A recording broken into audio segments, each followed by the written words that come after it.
Hindi na enough sa inyo ang babaluin kayo eh. Baluin kayo eh, huwag na kayo sa business. Heavily convinced na kayo sa aim. Ang kailangan na lang kasi is to make sure that you guys are always in the right direction because, you know, the road to the top is unconstructed, is under construction. Road to the top tayo eh. And that's, papataas ka, hindi lang yung basta pataas ng flat, yung mga peaks and valleys yan. So marami kayong mga dadaan ng mga challenges, marami kayong dadaan ng mga concerns sa buhay. Ang dami nyo nga may trabaho dito eh. Mag-leader ka dito kasi, trabaho mo, seller, recruiter, trainer, motivator, coach ka, investigator ka din ng network mo, anong problema nangyari, detective ka, psychologist ka, marriage counselor ka pa, spiritual advisor ka rin kasi. All in one. Thank you. Kaya ang career sa network marketing is very, very fruitful. Kung titinala nyo yung magiging effects sa nyo as a human being, it is more richness. It's more than wealth. Ang wealth ay nagiging side effect na lang ng pagbabago ng pagkatao ng bawat isa. Side effect yan. Parang sa fitness, sa workout. First na ginagawa dyan is i-discipline mo yung sarili mo. You put commitments, you should believe in the value of fitness, of working out. Tulungan ko si Georgian nun, alam ko.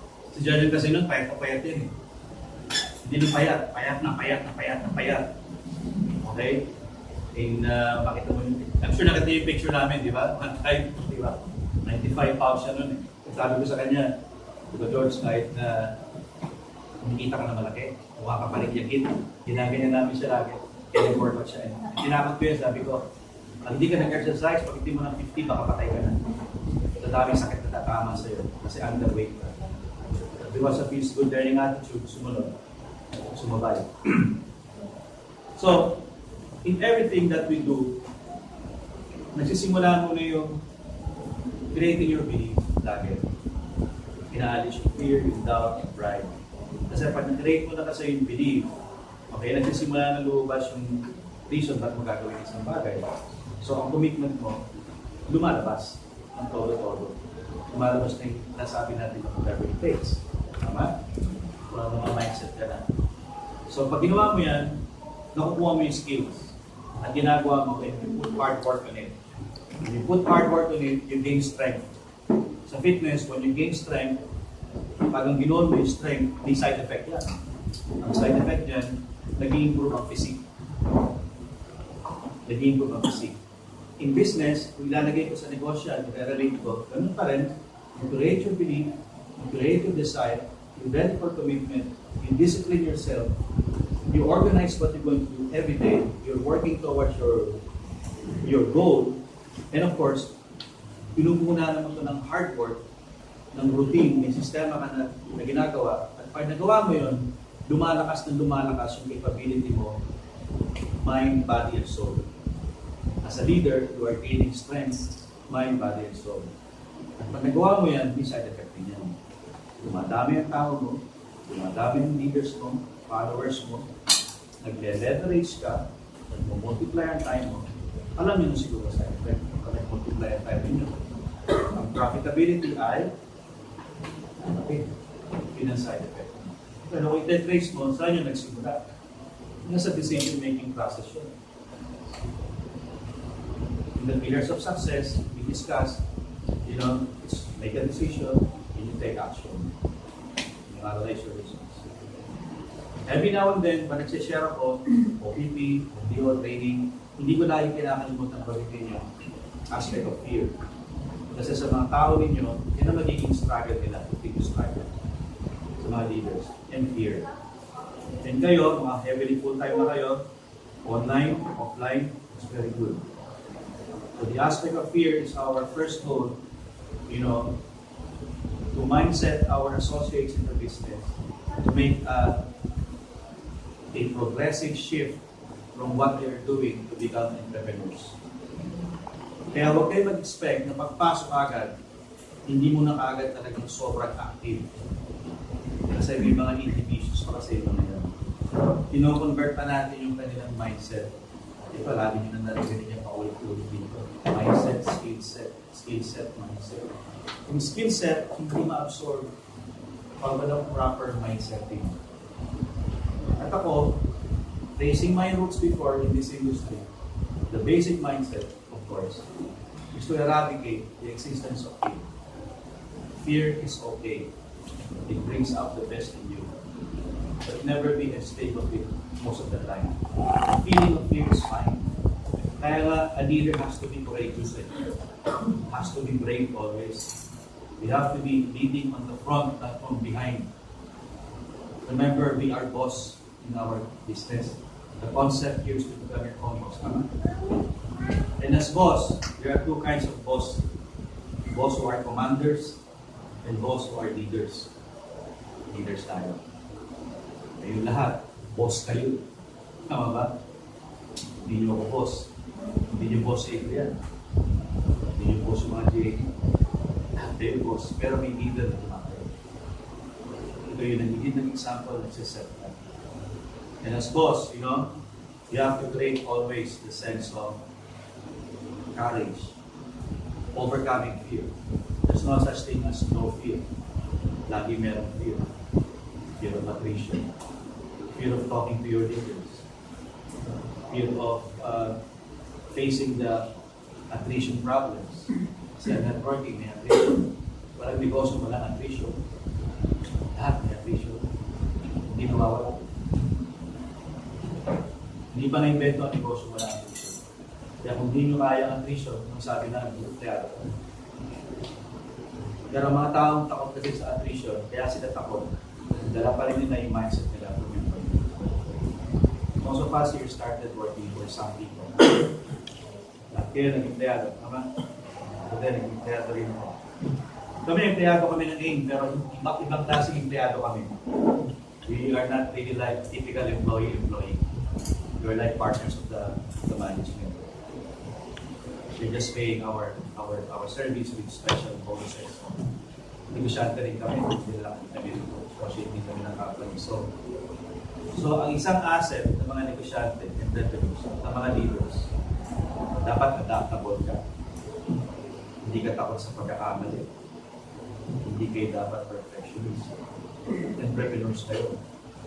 Then you as leaders, you guys are mentors and coaches, your responsibility is to pass that to them, to your people.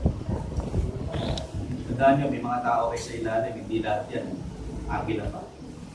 Pwedeng alas sila. Kaya ano ba yung alas? Di ba sa NDO may deck of cards, 52 cards, ilan ang alas? Apat. Yung apat na yan, yung active.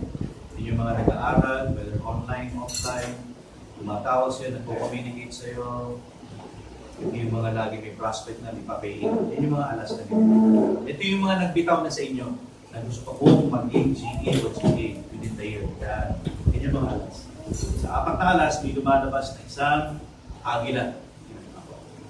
So yun ang hinahanap natin, yung agila, hindi na nawawala yan. Poste yan. Mawawala kayo, hindi sila mawawala. Yung mga agila. Kaya tanong mo na agila ba kayo? Yes. May mga criteria ang agila eh.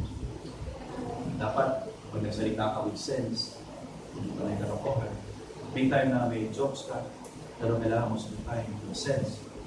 Isa din yung yun yung kukunin yung respect ng tao ninyo.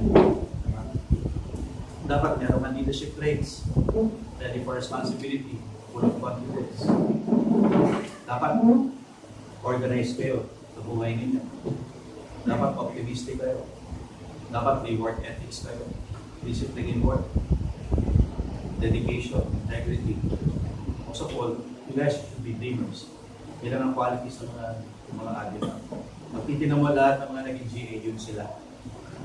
Kaya yung mga GA kaming alam ko yun po. Yan lang. Ang tanong na lang kasi dyan is,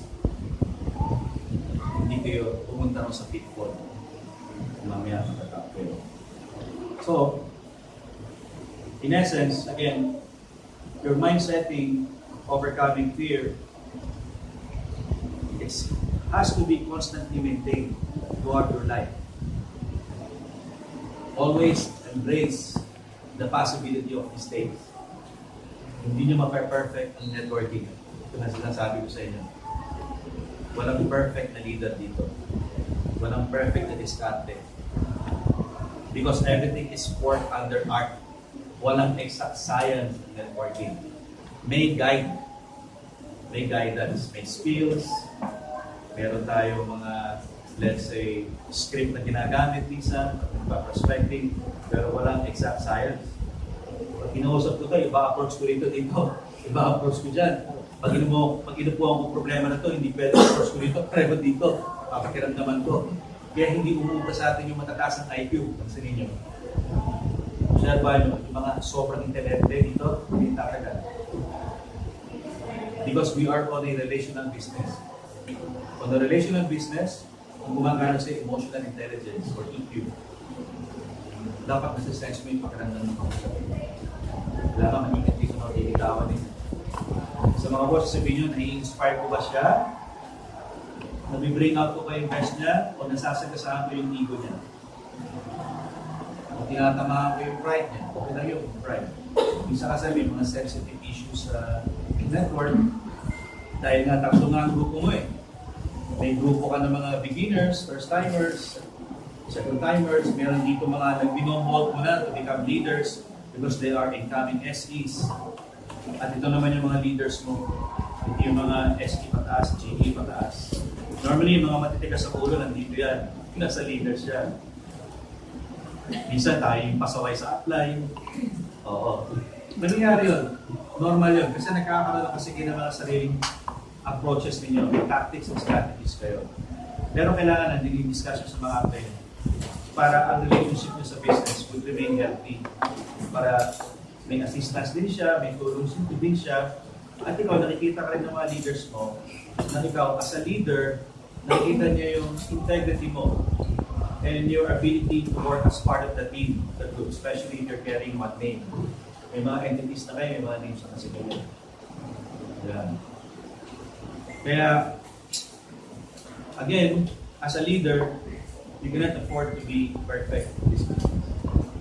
Be ready for mistakes up ahead. Embrace your mistakes.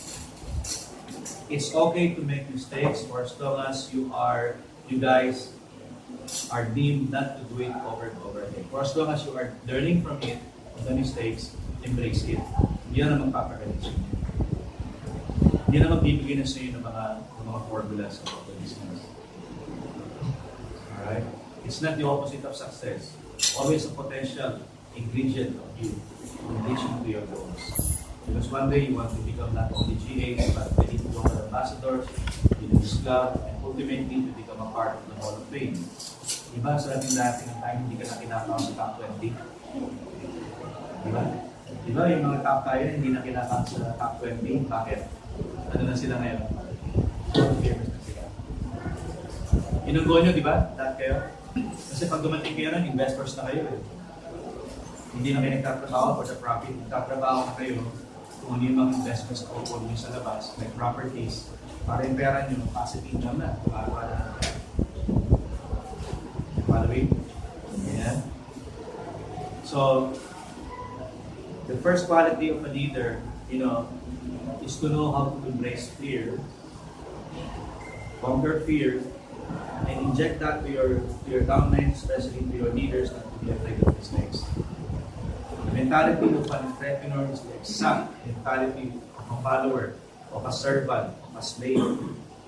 Ikaw yung taong takot ka lagi sa mistakes. Ikaw yung tao na nababalutan ka ng tinatawag na approval addiction. Hindi ka entrepreneur nun. Hindi ka negosyante. Kunwari lang, pretending to become negosyante ka lang. Pero hindi. Utak servant ka pa rin. And prevalent yan sa kultura natin sa Pilipinas. Kasi history natin, slaves tayo. Dahil 500 years tayong sinakop. Lahat ng ninuno natin, inuutusan. They were servants. Came from slavery. So nadadala, tuloy, hanggang sa tuloy panahon. Natutulan na naman tayo ng entrepreneurship sa mga Chinese. Dahil nakita natin sila. No? Pero makikita mo ang thinking nila, at sa thinking natin, iba. Ito mga boss, ay, nasanay magkamali, hindi takot magkamali. Kaya masarap maging negosyante. Dahil pag ito siya, kahit magkamali ka araw-araw, wala nagkagaling sa'yo. Ang dito ng empleyado, ito yung mga dami natin empleyado, even sa out of the country. Ang hirap sila ma-convert na bigyan ng time at game. Kasi takot sila sa mistakes. Kasi yun ang orientation nila sa buhay nila doon. Because they are all employees. And that is part of it, especially pag ang iyong trabaho o pinag-aralan mo yung technical masyado, accountancy, engineering, medical field, naku, perfectionist ka. Si George is a cum laude of engineering field. Sobrang nervyoso yan sa mistake. Perfectionist yun. Pagka-geek nga yun. It took us time, paano namin siya i-converse ng committed na isang negosyado. I was so lucky because I came from a small traditional business. I was a Guzman. I have a gym business and a restaurant business after working in abroad. So I came from the industry. But tracing my roots before, first source of income was also employment, especially from the military. Because I studied in military academy, bago PMA. Takot din ako sa mistakes because our orientation is fear and discipline. In the military, yung kadede ko, ngiti pa lang, offense na yun. Ngiti pa lang, kasalanan na. Ngiti pa lang, paparusahan ka na, papubugbog ka na, ma-haze ka na. Sumandan pa lang ako sa upuan ganito, kausap ko lang ang nanay ko one Saturday. Nakita lang ako ng Africa, sumandan lang ako ganyan. Ganun naman ako. Balik ko ng bars, pinainom kagad ako isang boting astos, luhos ko. Pinanaklak sa ako. Ang klase ko, ngumiti lang, ngumiti. Dahil kaharap ang kasamang tatay. Masyado nakasmile, labas ang ngipin. Balik ng barracks. Tulong sarado na ito. Why? It's because we cannot afford, we are told to follow rules and regulations. And we cannot answer, we cannot question that because in the field of battle one day, our men can die in battlefield. So, ako kami sa mistakes. Engineering people, ganun din. Pag engineer ka dati. Tatay ko, engineer. Sabi niya, pag nagkamali ako sa computations ko, babagsak ang build ko. Medical field, ganun din. Pag nagkamali ka, mamamatay ka ng pasyente. Yung mentalidad mo yun, nadadala sa buhay. Kaya pag may dumating na opportunity, ako pumasok. Kayo, iba na kayo ngayon. Convert na kayo. Kayo mga GH. I'm telling you this because you need to know how to observe your people, yung mga first timers. At yung mga ino-convert to become leaders.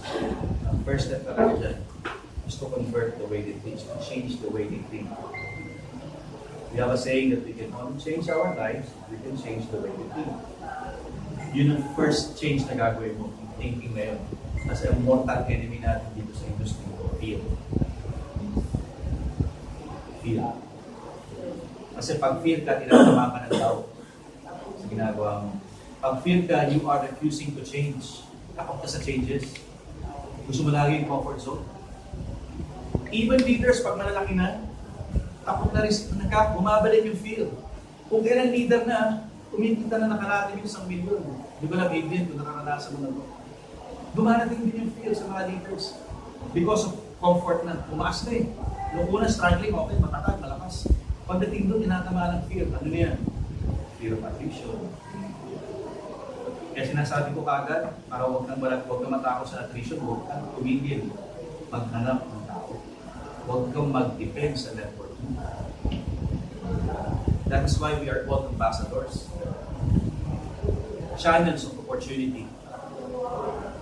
Huwag nyo ititigil yan as channels of opportunity. Hindi po pag GAK, stop recruiting na kayo. Okay na siya, nagbabangga-banggaan naman lagi eh.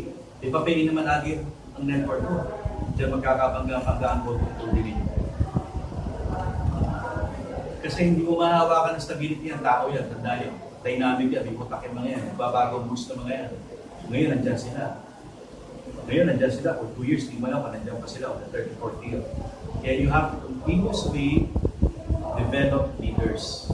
Okay? Hanggat malakas pa kayo, hanggat may ibubuga pa ang mga katawan ninyo, ang isipan ninyo, ang kalooban ninyo, huwag kayong tumigil sa pagpapas ng blessing. Kaya ako ginagamit ang word na recruit. Pag ginamit mo yung salitang recruit, tama rin na kayo. Ang mindset ko lagi, I'm giving blessings to people. I'm giving the blessings of God. Doon ako lagi. And this is my mission in my life. Ako'y nabubuhay for a mission, not for myself. We are here for a reason, not for ourselves. Not for wealth building alone. Like I said, yung wealth building, side effect yan ng magandang nagagawa natin. Kaya pumapasok ang wealth. Kaya ang wealth pwedeng mawala. Because the big guy up there gives and takes. He can give anything, he can take away anything. If you're not doing the purpose that you are being designed for, and you are designed here for a purpose. You are being called here for a purpose. Before I came here in November, I thought I have a career already in Canada. I've been there for 10 years already in North America. May networking din ako na ginagawa on the side for financial group. Pakahirap gawin. Pero kaya ako ginagawa kasi I love mentoring people. Ang product namin mga investments. Laki din ang kita. Laki ng kita. Iba nga, mas malaki pa kinikita sa atin. Pero ang career talaga ng workout ko is flying career because I'm a pilot. I became a licensed pilot from my first company for a living. I fulfilled my dream. I did my professional training in Canada as a commercial pilot. So I was preparing for my exams. But after talking to Doc Ed and Francis and Rev and Jurgen, I felt a calling again. It's a mission. I have to go back to the Philippines. I'm being called. Humingi ako ng mga signs eh. Give me a sign if I have to go back to the Philippines. Marami ako mga signs na pangyayari sa Canada. Kaya binenta ko yung bahay ko, sakin ko, for a mission here. And I think my mission is to be a guide, to be another light, another spotlight on your path, on your dreams. Because guys, you're all going to be confronted with a lot of tests and trials as leaders. Sensitive ang leadership skills sa networking. Pag hindi nyo alam, mananagasan na yung tao. And I think that's the reason why Francis asked me to come home. So I gave up my flying career. Because this time, paliliparin ko naman yung pangarap ng tao sa and nakita rin ng wife ko yung vision. Ginibat niya yung career niya. As a registered nurse. Ginibat niya. Nakita niya yung mga tao dito ng June. Umupo kami. So, when we return to Canada, so we sold our assets and followed the calling. So yung calling na yan, inawag kay Jen. May purpose yun. Yun ang aalagaan mo. Kaya kailangan hulmato yung ugali nyo. Dapat ang business values nyo, ang networking values nyo, ang leadership values nyo, totally intact. Tatlo ang kinababagsak ng mga networkers. Yung gusto ko bagsak natin. Tatlong cause ang kinababagsak ng mga networkers. Please take note of this. Number one cause is complacency. Contentment. Contentment. Pag kayo ay nakontento na lang sa takbo ng network ninyo, pwedeng tumigil yan. Nag-stop na kayo in going wide. Nag-stop na kayo in prospecting. You know, wala yan. Complacency. Ang dami sa amin naging trap kagad dyan. Pagpalo pa na ng 100,000, nagtamad na ako. Pagdating ng 150,000, they stop sponsoring people. Ang dahil na nila, because I'm going deep, I'm going deeper and deeper. Complacency. Number 2 is pride. Kung tumama ang pride sa inyo, unti-unti na rin kayo mababawasan ng mababawasan. Pride. Kasi nung una, nakikinig, nung una, sumusunod. Kung pinatawag ng leader, andyan siya. Kung lumaki na, hindi mo na nakikita. And marami kami mga kasama mo dati na nung nakatikim na lahat ng incentives, they began to change. They start changing already. Hindi man sila nakakasama masyado. Gumagawa na sila ng sariling storya nila. Kasi feeling nila, they did it on their own. Eh, ang hindi nila alam, kaya sila lumaki. Kasi because of teamwork and culture. Because we have a very, very strong culture in multi-level. Yung culture na nakikita nyo, yung maraming tao, yan yung culture na kininim namin. Na nagkataon na lumugo.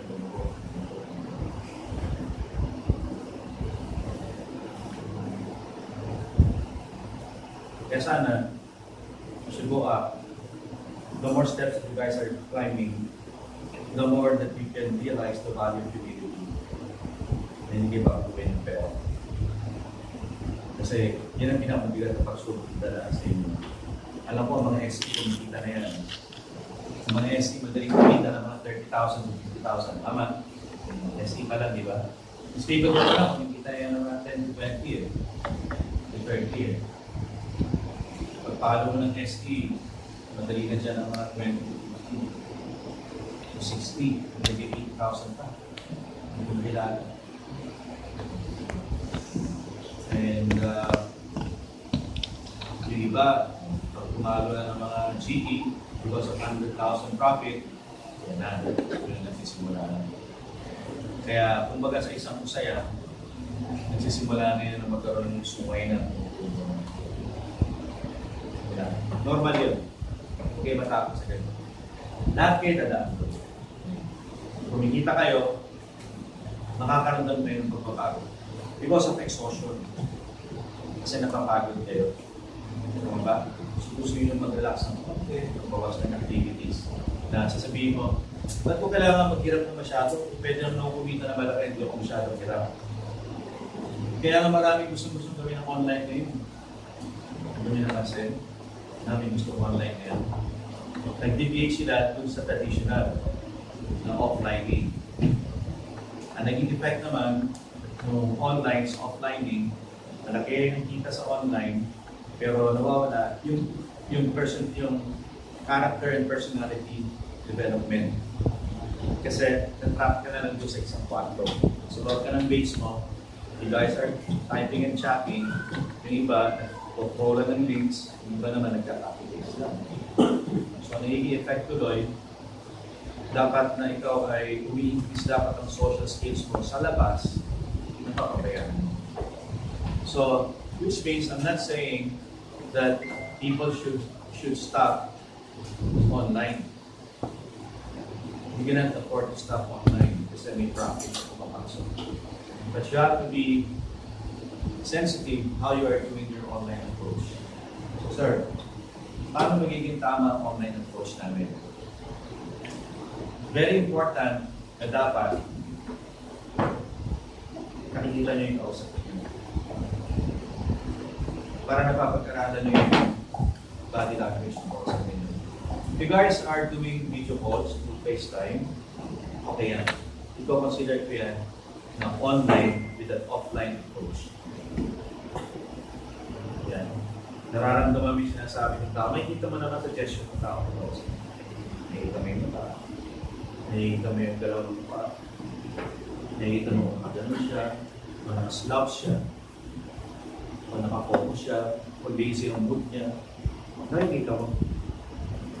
So, yung emotional intelligence mo, gumagana. So, alam mo, interesado ba ito? Kikinig ba ito? Passive ito sa akin? Enthusiastic ba ito? O wala na?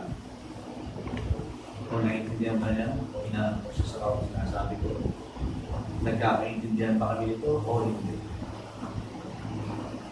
So, nagiging sensible ka as a leader. Hindi nyo magagawa sa online by chatting mo. Hindi nyo magagawa. Yun ang reason kung bakit nagkaroon ng mga applications sa online. That's why, As I've said, ang nangyari kasi dyan is the manifestation of complacency. Kaya mga tao, masyado ng online. At yung dumating na nga yung pride na ayaw na nilang umarap sa tao at ma-reject sila sa labas. Part of pride yan. Kasi iba ang rejection sa offline sa rejection ng online. Tama? Hindi masyadong masakit sa online. Kasi ang dami naman. Pwede pumusap ka sa labas. Hindi mo sa talking doon. At kung party ka, 5 ang umaten, isa lang naniwala, kasi hindi isang yun yung organizer pa. Painful yun. Pero ang di nyo alam, yung mga experiences na yun, yun yung mag-bring out ng best. Yun pa rin ang best. Kasi nga, once upon a time, wala kami online game. So lahat kami, na bata, na harness talaga kami sa offline approach. Maring offline naman. So alam namin ang mga activities na yan. Dapat in a day, may kausap kami 6 hanggang 8 tao, isang araw, pagbago ka. Yan dapat at basic yan sa offline. 6 to 8 people ang kausap mo dahil. Alam mo one-on-one, ang home party. Okay? Alam mo dapat yung duplication, alam mo dapat yung pagkakali ng downline. Mahirap ikali ng downline pag naka-online mo yun. Hindi mo ma-experience yun eh. Kaya, tama naman yung ginagawa nyo ngayon habang nag-online kayo, dinadala nyo sila sa offline.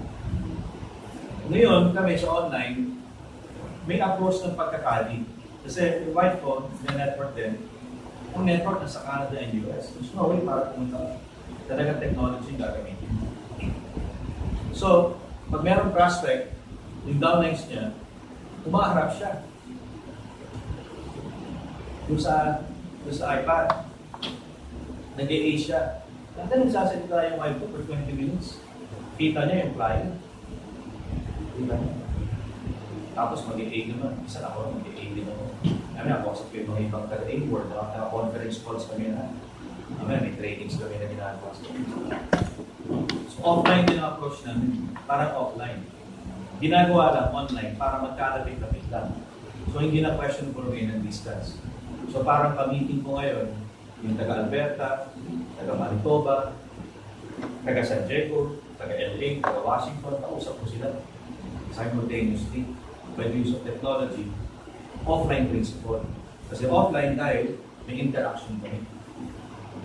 May Q&A kami. Yung kaano na. And na-feel nila talaga yung care. So, ito yung gagawin natin, yung kapapadala ng products, ito yung AIM Global, ito yung AIM World, yun ang maganda. Online. Gagaling kayo ito. Lalabas ng best ko. Pag kumusap kayo ng tao sa labas, hindi malalag behind yung speech ninyo. Buhay na buhay yung speech ninyo. So, isa yun sa approach gagawin mo. But we still gonna keep on doing copy-paste, scrollings, copy-paste. Good luck. In this case, may manifestation of pride. Kasi trabahang tamad yan. Kung nagsasabi sa inyo. Lahat kami mga veterano, we agree on that. Kaya may mga online na ngayon, hindi makapagsalita sa harap ng tao. It's a shame, di ba? There. GE yung iba, SE yung iba. Hindi mo pa-share, hindi sanay. Kasi ginawang call center. Nagagano lang. Okay na sana kung talaga may verbal communication talaga. And video calls. So tanong ko, kayo ba nag-video call kayo sa online? Yes. How is it?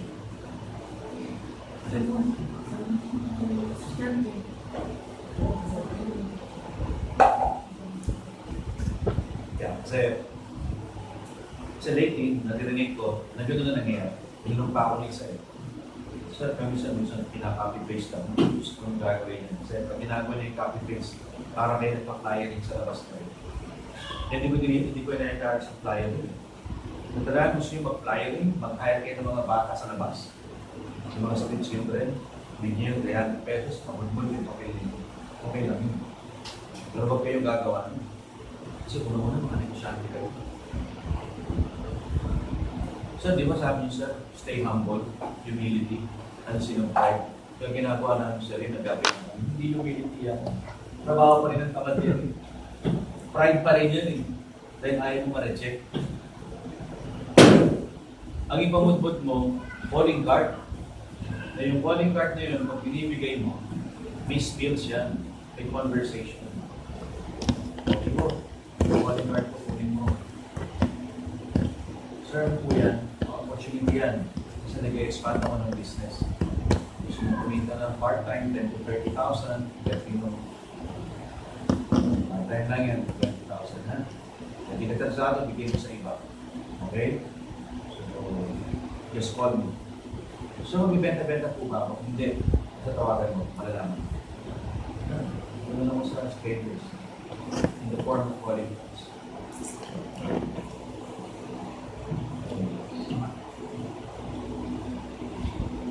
Kaya, one time na ako nagpunta talaga niyan, tayo rin yan, hindi ko na inulit. Sabi ko, hindi ako gagaling dyan, doon makikita. Kami pa yung Francis yun. Kasi in 6 weeks, nag-manager ako eh. So, equivalent to GA yun, diba? 6 weeks. On the 3rd week, nag-SE ako. On the 6th week, nag-GE ako. On the 7th week, nasa Baguio kami. Nag-flyering kami. Once time.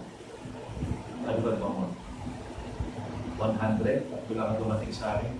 Tapos yung isa, rapas lang ng interest.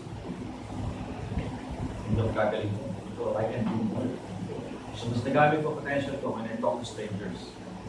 So, pinaputo ko doon, Jollibee Proof. Sa Baguio City. Baguio kami nun eh. 7th week ko. 7th week ko sa business na sa Baguio kami. Masap ko Jollibee. And, ano lang yan, Jollibee ko na humiti lang sa akin. Kasi kita ni Kiko doon, bad trip ako. Wala ako sunod. Pababa kami ng Manila. 26. May bad trip ka, no? Wala nangyari sa ginawa ng flyer. Bawi ako sa akin. Napag-tripan ko lang yun, Jollibee. Meeting. Meeting niya, sabi ko, yun, full time na rito. Offline ko then ko. Yes, sir. Diyan ko. Diyan ko. Yes, sir. Kami ng partner ko kasi nag-aanap kami ng mga potential ng mga sipag. Nag-expand kami ng negosyo ngayon dito sa Baguio. So, pwede ko kumita ng extra 10 to 15,000. Kung interesado ka. So, laki nun. Ano yung gagawin ko, sir? Off ka naman. Sir, off na po ako in 40 minutes. O sige, bigyan mo kami kami. Bumalik ko. Kaliwanan ko sa'yo. Kailangan ko tulong. Yes, yes, sir, yes, sir. 45 days, ito na sa harapan ko. Merong topic dati yung 10 napkin presentations sa networking. Hindi ko kalain, nagawa ko pala yun. Hindi nga lang 10, 6 lang. Kasi literal napkin talaga tissue. Kasi nag-present ako tissue paper. Tissue ng Jollibee. Ito may Jollibee. Nililigtad ko lang. Anin. Anin na yun, tissue. Yung first tissue dito, company profile, M&M versus traditional business, M&M concept to build below, multiplier time, stair step lang kami. Wala kaming binary. Stair step kami. How to get started, policies, and how to invite. Stair step. So, ilang ginamit namin. Ilang ginamit. Ginamit ko lang yung packer ni Francis. Ginamit ko lang yun. Yung sa akin ng bata, sir, dami ko kilala dito, ano kung gagawin ko. Sabi ko, ito calling card ko, tawagan mo ako pag may venue ka rito. Kung hinap na kayo ng venue, kailangan ko lang ng 8 tao. Huwag ito balot. Minimum balot. Mga kadala pa mas maganda. Sige sir, tawag ko sa inyo. Thank you sa opportunity. Wala na, napagtripan ko lang yung Jollibee. Sabi ni Francis sa akin, pag tumawag yan, aakitin mo yan. Sabi ko, hindi na kita ako. May victory line lang naman eh. Wala pa akong kotse nun. Kasi na 7 weeks ko. In a week, tumawag sa akin. Sir, ako yung Jollibee ko, sir. Yung venue ko nakita. Sir, may nag-confirm po sa akin. Well, ang venue po natin sa Maharlika, sa baba po ng session ko. Akit ako. Akit ko ron. Unang motel sa akin, 17. Sabado yun. Ginalingan ko. Ako, pag sinabi kong ginalingan ko, hindi pwedeng 100%. 100% attitude and 100% skills. So, 200%. Diba? Sa una, syempre, hindi mo makuha lahat ng skills. Hindi natin absorb yung skills lang. So, only 30% for me was fine. For as long as 100% ng attitude mo, daring ka, magagawa mo lahat siya. No complaints, don't overcome fear, hard work, extra mile. Yun naman nun eh. Kasi yun ang nagpa-GA sa akin eh. Like, first meeting ko kay Tito, second meeting ko is Saturday, second meeting ko sa kanya is Tuesday. On the Thursday, nag-OPT na ako eh. Group, kakang agad, nag-OPT na ako. On the third week, nag-NTO na ako. On the 7th to 8th week, nag-perform na ako sa office. So less than 2 months, speaker na ako ng company. So stepping up, yung ginamit ko. So yung first Saturday ko, meeting, 17. The follow-up ko, umaten sa amin, close to 50. Offline approach, ha? 17, close to 50. Sabi ni Francis sa akin, ilan na umaten? Sabi ko, first day ko, 17. Second follow-up ko, close to 50. Oo, sabi ko. O sige, isang lilit pa. Kumabot ka ng 60, akit ako. Sabi mo yan, akit ka. Oo, akit ako. Kumabot ng 60. Pag-akit ko, pagbalik ko, the following week, 60 plus. Follow-up ko, the following day, 80 plus. Pag-akit ni Francis, 100 plus. So tell me, na hindi effective ang offline. And tell me na hindi lalabas ang skills mo. I'll tell you, pag nagawa niyo yun, lalabas talaga ang daling mo. Gumawa ka lang. Wow. Ayaw ko talaga. Yun ang history ng network development ng Northern Luzon. Sa Jollibee ko na sa Madaya. Yung person namin mo sa Jollibee. Kasi bumaba na yun, noon yun. Umakit ng Ilocos. Umakit ng Cagayan Valley, Nueva Vizcaya, Nueva Ecija. Umakit ng agad. Umalat ng agad sa dito. Coming from one Jollibee.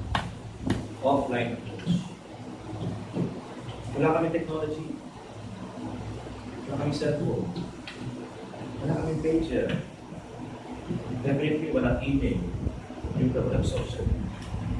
Meron na kami long distance po. Yun ang pinaka-high-tech po namin. And basic transportation, bus.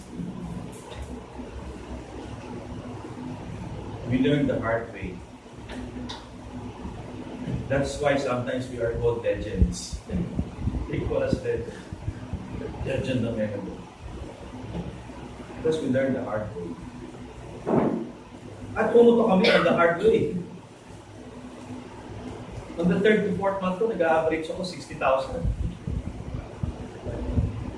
In 6 months, nag-average ako 80,000.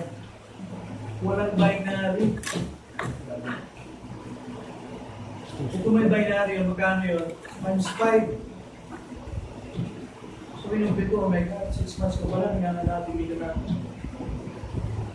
In 1 year, nag-100 ako. 10 to 11 months, mag-kotse ka agad ako. Walang binary. 2 months accumulation pa kami. Tayo, no time frame eh. Diba? Ano yung 2 consecutive months? Pag binake mo yung position sa stair step, kailangan Feb, March, kuha mo yun. Pag hindi mo nakuha ng Feb, March, maglag ang Feb mo. Bawi ka, March, April. Pag hindi mo pa yung nakuha, maglag ang March mo, April, May. Kaya yung tinatawag na sense of urgency, sabihin nyo, urgency. Urgency. Yan ang wala kayo. Kasi may binary kasi kayo. Nag-enjoy kayo sa bangga-bangga, papay-in. Eh, ang problema kasi sa bangga-bangga kasi, Panay global pack or mega pack or multiple heads. O ako, walang product movement minsan. Kabisado ang negosyo, kulang sa knowledge sa products. So walang repeat orders. E saan nanggagaling ang promotional points nyo, positional points nyo? Pre-orders. Pre-orders, di ba? Nanggagaling sa consumption ng products, nanggagaling sa retailing. Pag yun ang nawala, tapos yung mga pangarap ng dollar nyo na maging GA. Kasi promotional points. Like I've said, we grew because we have a very strong sense of urgency.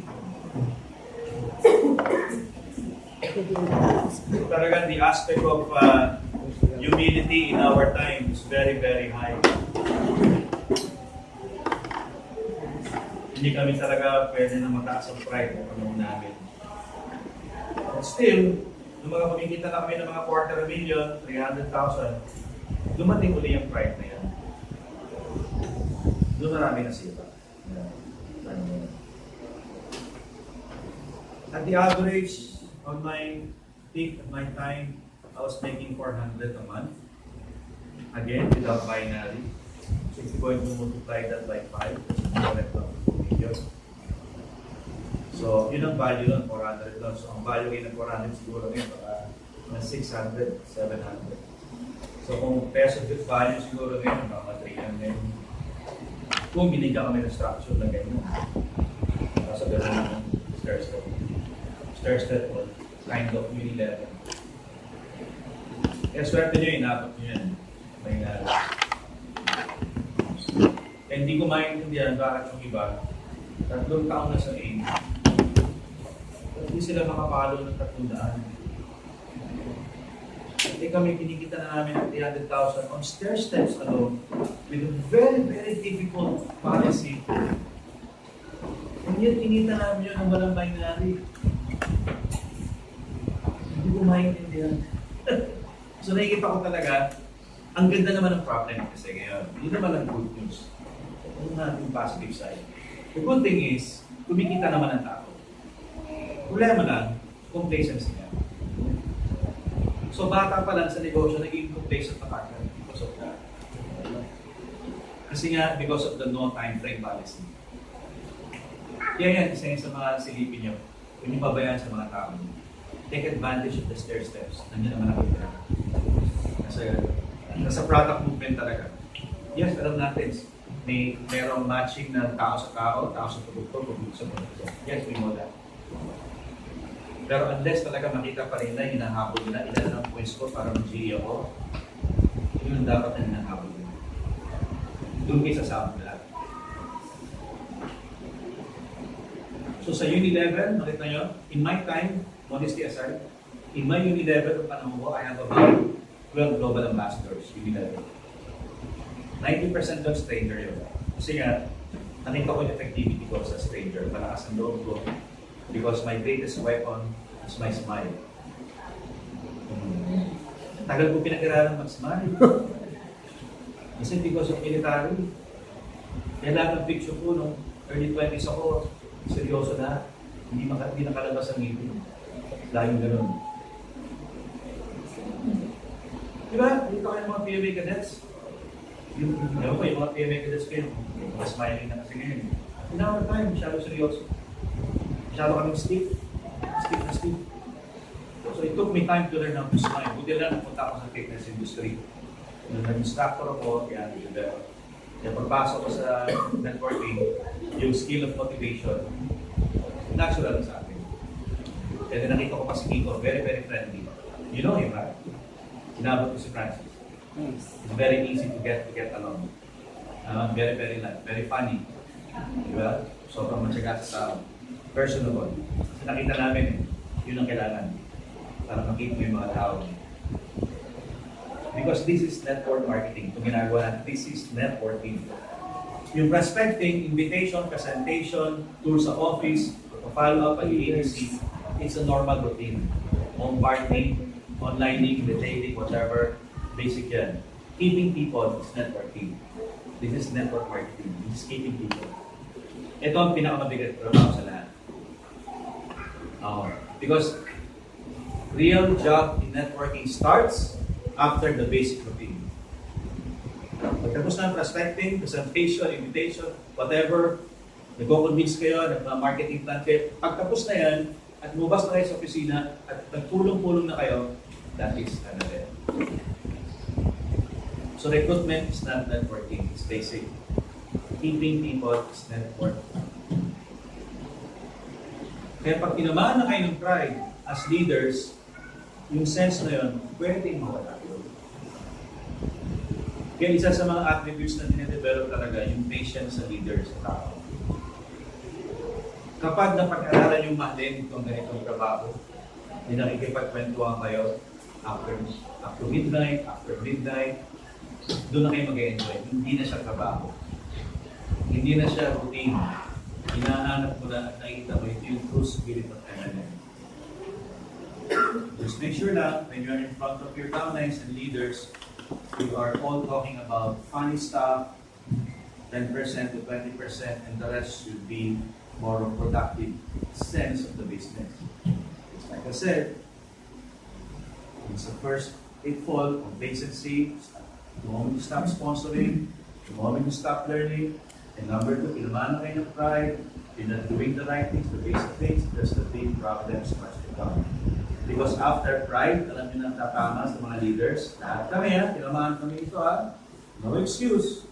Hindi ako magmamalinis. Pangatlo, pinaka-worst, ito ang susunod sa negosyo nito, issue. Vices. It's very easy to fall trapped into that. Because of the money. Money can change us. The most humble networker can change the moment he starts to make $500,000. Kami, 150,000 and up, nagbabago ng agad yung mga kasama namin. Sir, be very specific. Ano kung bisyo yan? Ano yun yan? Excessive drinking, gambling, infidelities, drugs, and lifestyle. Extensive expenses. Usapan natin yan. Sa mga leaders na kayo. Adrian is the head of the group. You're going to be an investigator, a detective of all the problems inside your network. So watch over all of your leaders. Because in our experience, some of your leaders will not be telling the truth. Pag may tumatamang attrition, ang dami nila excuses. Pero nung bata ako, hindi ko ma-address masyado dahil ang problema ko, matinit ako dahil alam ko may mga katotohanan sa network. Alam ko yung mga naglalasing, alam ko yung mga nasusugal na ng konto, alam ko yung mga extra relationships sa labas. Because you're going to be flooded with admirers and followers. Yung hindi nga gwapo, gumagwapo. Paano nung nag-start ka na may tsura ka? Wala may 18 minutes na 8. Pogi yun, apply natin. Isa yun sa pinaka-pogi dito na. Like I said, hindi kami nagmamalinis. Dumaan kami sa problem. Pagkakaiba lang namin, nag-white sock agad kami. You can ask Jordan about this. For the boys din kami. When we were making 6 figures, we were young. We were 30, 31, 25, 26. Minsan, enjoy tayo. America, Las Vegas, enjoy kami doon. Pagbalik dito, nag-enjoy tayo kami. Once a month. Hindi naging maganda. Hindi tayo sa akin. Hindi na ma-explain. Na-attrition kami. Oh. May malas.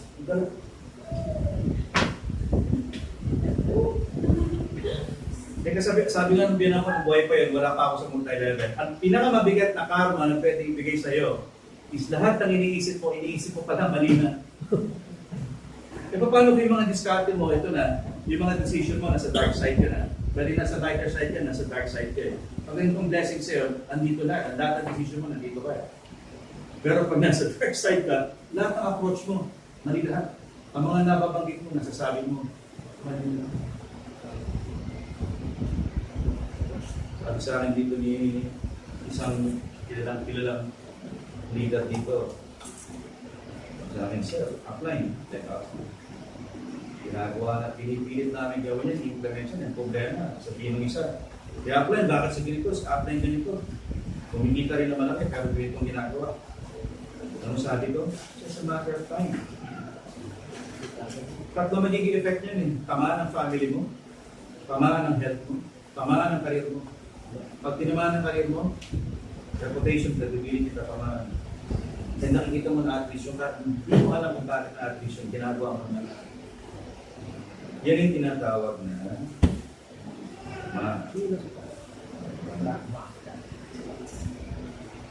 siyempre, once upon a time kami, may mga reputation din pa yung diba? Kasi problema yung iba, okay, nag-wise up kami after a year. Stop. You cannot afford to do it anymore. Lahat kami mga leader, nag-usap-usap kami, cross lines. Stop na, pinalin. Problema yung iba, tumaas na nga yung pride. Tapos sa amin, ano mo, iniisip nyo lang yan na malas. Kasi iniisip nyo, ina-attract nyo. Kasi bakit yung mga tycoon, ang dadaming asawa. Pero mayaman pa rin. Hindi mo na alam ang buhay naman yun. Hindi ko ano problema nila. Makikita mo na kasi yung pera. Alam mo yung managsabi sa amin na gano'n ni Gergen? Yung si George. Weakness ko yan. Sagot sa amin. Ano mo sagot sa amin? Iniisip nyo lang yan. Ngayon yung mga nagsabi nun, wala na ang pamilya, wala na ang karir. Yung sakit na rin yung nasaan yung magandang buhay na meron sila dito. Tumutay tayo. Yung mga nagtino, ang ganda ng buhay ngayon. Kompleto lahat. So, ang advice ko, definitely sa mga married, stay faithful to your families. I'm talking about both husband and wives. Because even wives nagkakamali. Nangyari sa amin yan. Isa sa mga leader nagkakamali. Yung mga travel incentive, akala ng husband, nung hindi mo scripts ng asawa niya, akala niya kanya, hindi pala kanya na. Nakastawa mo ah. Tapos ang karir, in 1 year, tapos ang karir kaagad mo. Nakalungkot. Okay, so yung mga single kasi no? Single. Mataas talaga. Pati single ka rin, kasama. Okay, thank you. Single. Once upon a time, I was single. Once upon a time, I was a Di divorced. pa kasal. Divorce ako. So, hindi ako na-divorce dahil sa babae ako. Hindi. Iba ang story. Alam yung mga isa. Kasi ako, it took me time to move on na divorce ako. 6 months bago ako nag-move. When I was a single, divorced, ito naman share ko sa inyo. You have to respect relationships. Important ako kung sasabihin ko sa inyo hindi ako dumaan sa mga open relationships. Alam niyo yung open kama? No commitment. Babae lalaki pumapayag minsan. No I love yous. No commitment. So I have experienced dating someone this week, I have a different date next week, I have a different date next third week. That's open. In America nga, may open marriage eh. Yeah, may mga artista sa Hollywood na open marriage. Pag sa akin ka uuwi, pwede ka mag-date ka sila. Ganun sila. Babae at lalaki yun, open sila sa ganun. That's stupid, that's crazy, right? Hindi tayo ganun. So, ako, naranasan ko yun. Pero ang prinsipyo ko, pag yung dinedate ko, sinabi sa akin na expecting siya with a commitment, kasi may ganun, from open na pupunta sa commitment na. Kasi napupol. Pag na-experience niyo yan sa networking, whether you are dating a cross-line or an upline or whatever, or downline, yung dinedate niyo is asking for a commitment, reciprocated with commitment. Sir, paano kung ayoko ng commitment? Yung babae lang may gusto. Ako. Do not continue that. So, di ba masyadong personal na yan? Para pag-imasukan mo, hindi. Kasi tatamaan ang negosyo mo. Tama. Mamalasin ka. Tama. Magkakaproblema ka na, hirap solve. And like I said, hindi namin ma-explain at hindi namin ma-solve ang problema. Kasi mali na ang diskarte namin dahil eto na bumabalik na sa akin. May nabuko ko bigla. There's nothing wrong with that because we're human beings. Yes. It's happening to everyone. And like I said, doon ko nagmamalinis, ginahanap ko rin yan.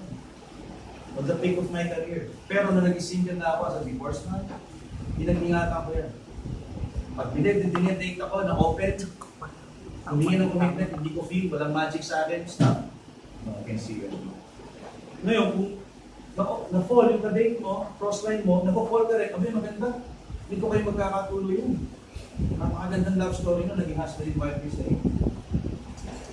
Okay? So, yun lang sa mga single. Ingatan nyo yun.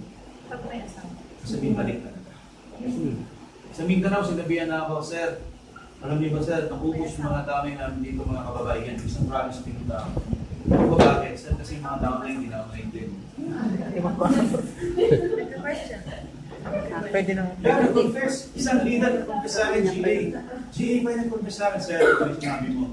I almost lost my family, I almost lost my wife. Buti na lang, nagkaroon pa ako ng chance na recover ko. Nawala din ang network ko, sir. Sabi ko, alam mo, ano na kasi yan, classic stories na yun. Kaya huwag yun ang daanan mo, yun ang saras mo. Kasi may balik. Ulitin ko ang balik dyan ha. Akama yan sa family, sa health, o sa career ninyo. Guard your credibility, your reputation. Once upon a time, kung dinaanan nyo, okay lang yun.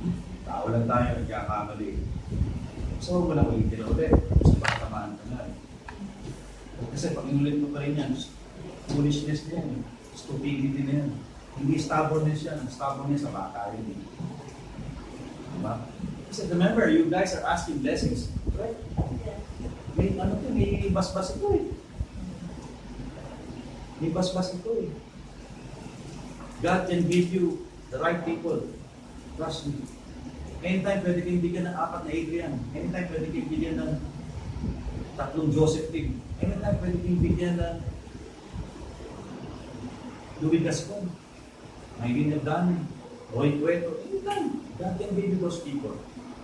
But the question is how come He's not giving everyone? Because He's checking the soul of people. You know, the Lord is not...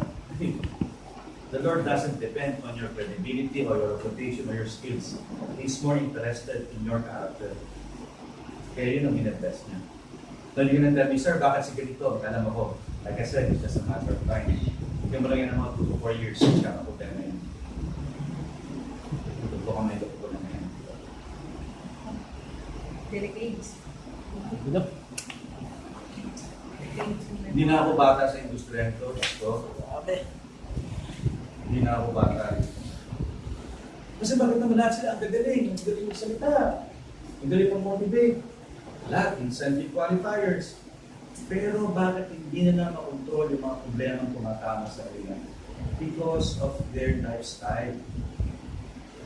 May nakatuto na magsulat. May nag-drugs pa nga sa amin. May nag-meth na. May nahulihan na ng mga ecstasy. Mga earner ito, parang mas 4 stars din. Dumating ka sa ulo. Yun ang babantayan nito sa mga tao nito. Lalo na pag may mga tao nito kaya mga kabataan. Remember, we're getting them na. Gen Z.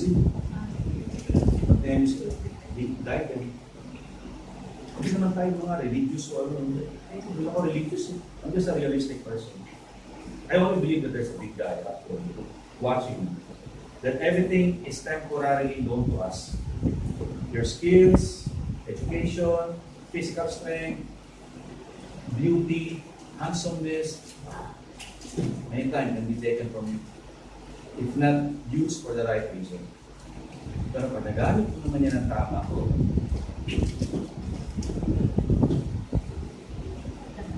paldo naman ang darating sa inyo. Hindi lang pera, masaya kayong tatanda lahat. Di ba, ang dream natin is tatanda ka na walang problema sa pera, at magugulog ka na lang ang pagkilog mo, nandun ka na sa langit. Yun ang dream ng lahat. Naiiwanan mo yung pamilya mo at mga kasama mo sa negosyo na masagana sila. Wala kang kaaway, walang komplikasyon, walang galit sa'yo. Sorry. Wala kang dinihadong tao. Just remember the golden rule. Huwag mo gawin sa kapwa mo, ayaw mo gawin sa iyo. So pagka may pinagsamantalahan ng tao, kayo mga binata, may pinagsamantalahan kayo, na ginagamit nyo dahil gusto kayo, mahal na mahal kayo, pero hindi nyo naman binabalik yung commitment na yun. Imagine kung sa inyo mangyari, kayo ang ginagawa. Tapos expect nyo na mag-bless ang mga negosyo ninyo.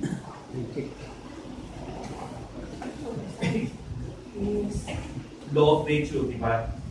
Salamat sa iyo. Kayo dapat na maging source of wisdom kasi mga leaders ko. So yan ang isa sa binabantay natin kasi ang tao sa multi-level ngayon masyado na na-occupied ng objective of just making wealth. My great friend has passed away already a few months ago. He's gone. So sad. Tagal namin gusto magkasama ulit.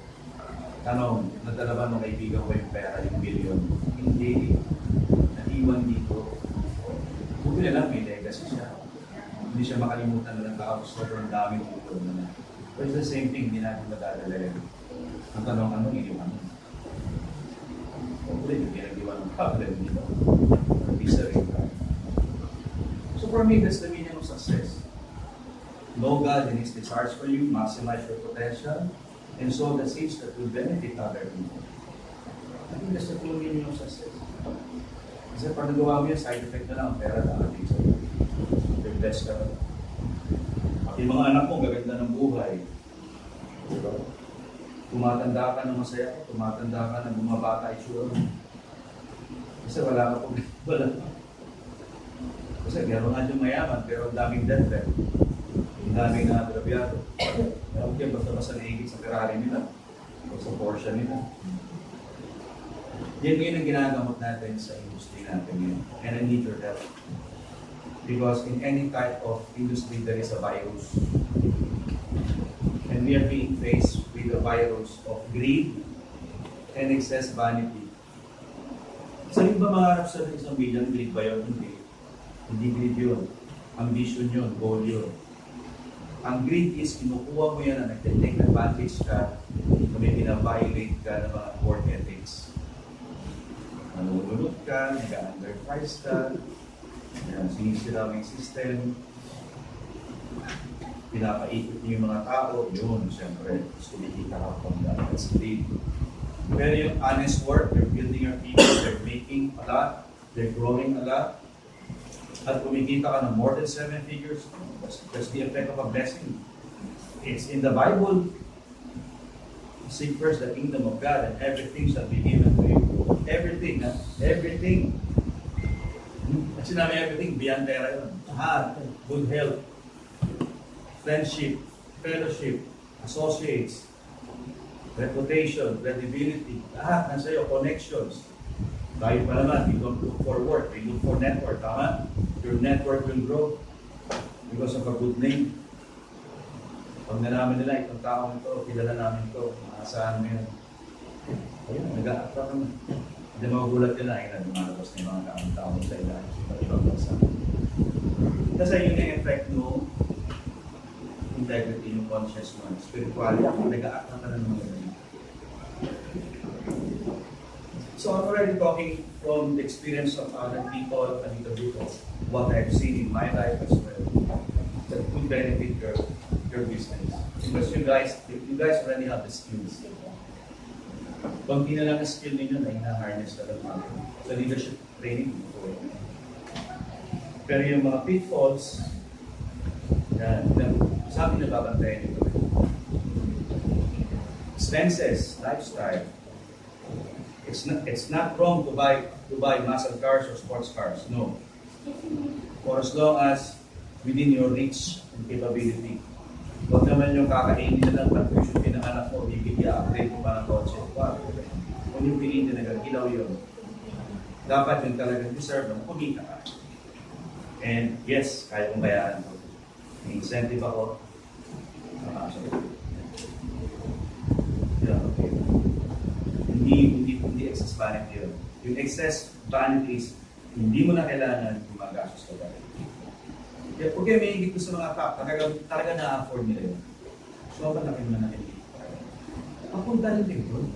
Kaya mo na rin. Papunta lang sila. Kailangan mo na may mag-send ng benchmark. Yung next na yan. Next in line na kayo. Yes. Kapag-aaralan lang yung buhay ninyo, paano yung pagkakasya ng expenses nyo, business expense, family expense, hindi mo na mag-save mo na rin ito. Pambili ako ng sasakyan, mag-wait ko dito, mag-enjoy din ng family ko. Kasi doon marami na sila sa amin. Yung pinipilit, pinipwersang makuha, doon nagkabaw doon. Okay, matatrap doon. At kumikita kayo, save, spend some for your downlines, with an incentive. Say, iba naman, sir, yung bang, sabi nyo sir, pag-iinom, masama ba yan? Hindi. If you guys are drinking to celebrate once in a while, kung may achievements kayo, drink. Drink, but don't get drunk. Yun lang. Kasi pag drunk, lalo na, pag downlines mo kasama, na-drunk ka, ayun na. Sasalita ka na lang kung ano-ano. So yung respect, kung downlines mo, questionable. Apply ko ba to? He's talking without sense anymore. Right? Yung bang ikaw apply ko, binubot ka ng downline mo dahil bangag na bangag ka, diba? Diba?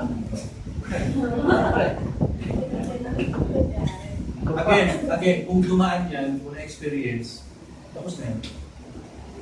Huwag mo na i-curse yung sarili mo. Just be humble enough to accept that nagkamali ako before, may mga mali ako diskarte. As a leader, I have to correct it. We are leaders. We do not curse ourselves with our past mistakes. We do something from our past and need not to repeat it again. Kasi hindi nyo may tuturo yan, hindi nyo na-experience yan. Ako nasasabi ko ito kasi hindi na dinaan ang experiences. And definitely, kung pinagdadaan ako pa rin, hindi ko may tuturo naman. So kung makikita niyo ako na ginagawa ko kalokohan sa labas, hindi ko kayo tuturo sa inyo. Hindi mo naniniwala. Ano ba? Kita niyo may sawa ko, tapos makikita niyo ako sa ibang mall, ako din lang sa mall. So tuturo ko ng business value sa inyo. Kalokohan yun.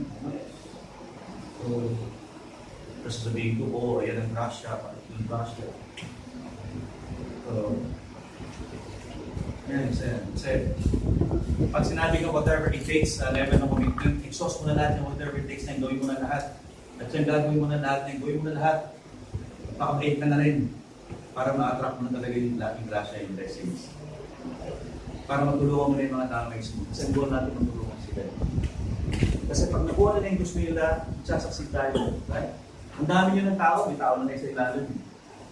Ang goal na lang, makuha nila yung gusto nila. Mangyayari lang yan, siyempre. Kung sa inyo magsisimula. Yes. Dahil kung ano ang puno, yun ang bunga. Diba? Napakaganda ng negosyo ito. Gusto ko alam, matata lang yun. Motivation, inspiration, incentives. You guys are gonna be well known, you're gonna be admired, you know. Lahat nga nandito na. Langit na lang ito sa akin. Ito na yung picture ng langit sa akin. Mga events natin, rallies. That's for me, it's heaven already. People are happy, people are smiling, full of singing, full of dancing, rejoicing. Yan ang definition ng heaven, di ba? Smile mo ng heaven, di ba ganun? Walang negative, bawal ang chismisan, bawal ang negative topic. I mean, that's heaven, bro. Pinapakita na sa yung picture of heaven. Heaven on earth. Hindi nga lang, may ibang naliligaw. Kasi once upon a time, in heaven, may naligaw din ang heaven. Gumawa ng sariling networking din yan. Ay, busy yung mga yun, nagre-recruit yun.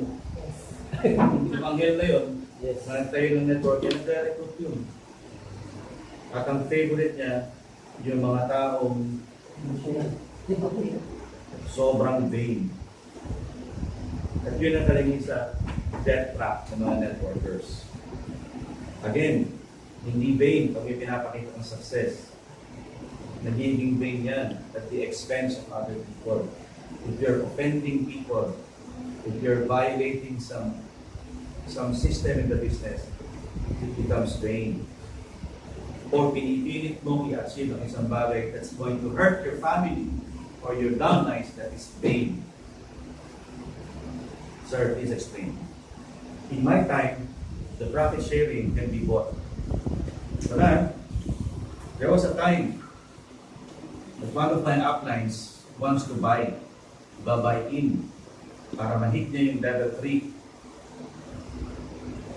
Sabi ko, upline, I did not do it. So, bakit? Because I told my leaders hindi ako qualify.